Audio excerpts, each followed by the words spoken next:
করে। তবে 2001-এ আর আমরা সরকারে আসতে পারলাম না, কারণ সেটাও কারণ ছিল আমাদের গ্যাস অন্য দেশে বিক্রি করতে হবে। আমি দেশ বিক্রি করে ক্ষমতায় আসব, এটা আমার কখনো চিন্তা ছিল না। আমি বঙ্গবন্ধু শেখ মুজিবের মেয়ে, ক্ষমতার লোভে নিজের সম্পদ অন্যের হাতে তুলে দিতে আমি কখনো রাজি ছিলাম না, যে কারণে আমি আসতে পারিনি। তাতে আমার কোনো আফসোস নেই।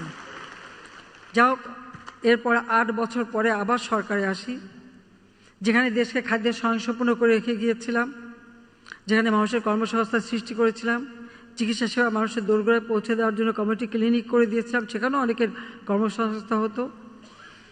ডিজিটাল বাংলাদেশ গড়ে তোলা, সব কম্পিউটার শিক্ষা দেওয়া, সেই ব্যবস্থা আমরা করেছিলাম। সেখান থেকে দেশ অনেক পিছিয়ে গিয়েছিল। যা হোক, 2009-8-এর নির্বাচনে আমরা জনগণের ভোটে বিপুলভাবে বিজয় অর্জন করি, কারণ সেই নির্বাচনে আওয়ামী লীগ এককভাবে পেয়েছিল 233টা সিট, বিএনপি জামাত 20 দলীয় জোট পেয়েছিল মাত্র 30টা সিট, এবং অন্যান্য জোটগুলি বাকি সিট।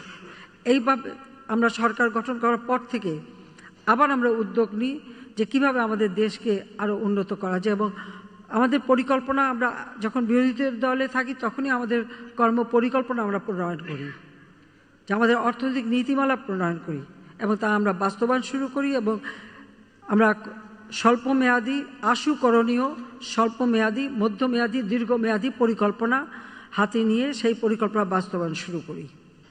এটুকু দাবি করতে পারি, গত সেই 2009 থেকে 2024 অন্তত 23 পর্যন্ত আমি বলবো যে আজকের বাংলাদেশ কিন্তু বদলে গেছে, বদলে যাওয়া বাংলাদেশ। অবকাঠামোগত উন্নয়ন, যোগাযোগ ব্যবস্থা, ডিজিটাল সিস্টেম, কর্মসংস্থান, প্রতিটি ক্ষেত্রেই কিন্তু ব্যাপক অগ্রগতি সাধিত হয়েছে। সেই জায়গা থেকে আমাদের সামনের দিকে এগিয়ে যেতে হবে। আর সেটা যেতে হলে আমি সবসময় মনে করি যে আমাদের যেমন কৃষিভিত্তিক অর্থনীতি, আমাদের কৃষি আমাদের প্রয়োজন, কৃষি উৎপাদন বৃদ্ধি করতে হবে। 96 সালে সরকার এসেই আমি তার উপর গবেষণার উপরে গুরুত্ব দেই, আলাদা বাজেট রাখি এবং সেইভাবে প্রণোদনা দিই, এবং সেই গবেষণার মাধ্যমে সেই সময় প্রথম দেশকে খাদ্যের স্বয়ংসম্পূর্ণ করি। 40 লক্ষ মেট্রিক টন খাদ্য ঘাটতি পূরণ করে খাদ্যের স্বয়ংসম্পূর্ণতা অর্জন করেছিলাম। 2009 সরকার গঠন করে দেখি আবার 26 লক্ষ মেট্রিক টন খাদ্য ঘাটতি।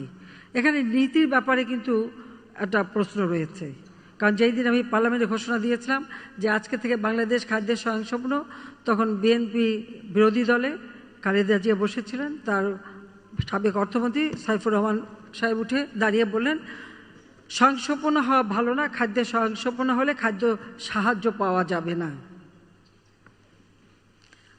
আমি একথা শুনে আমি নিজে উঠলাম, উঠে বললাম, কারো কাছে ভিক্ষা করে বাংলাদেশের মানুষ চলবে না।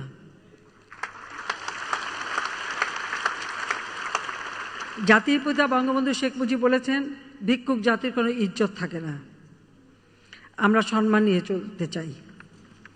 আর তিনি যুদ্ধবিধ্বস্ত দেশ যখন গড়ে তোলেন তখন তো বলেইছিলেন যে আমার মাটি আছে, মানুষ আছে, এই সোনার মাটি আর সোনার মানুষ দিয়েই তো আমার যুদ্ধবিধ্বস্ত দেশ আমি গড়ে তুলব। অনেক বিদেশি সংস্থা, অনেক সাংবাদিক এই প্রশ্নটা তাকে করত, এবং তিনি সবসময় এই উত্তরই দিতেন। তা আমি বিশ্বাস করি যে মানুষের কর্মক্ষমতা, মানুষের উদ্যম, মানুষকে যদি আমরা কাজে লাগাতে পারি, তাই সোনার মানুষগুলিই তো উপযুক্ত হবে এবং আমাদের সোনার বাংলা গড়ে তুলবেন।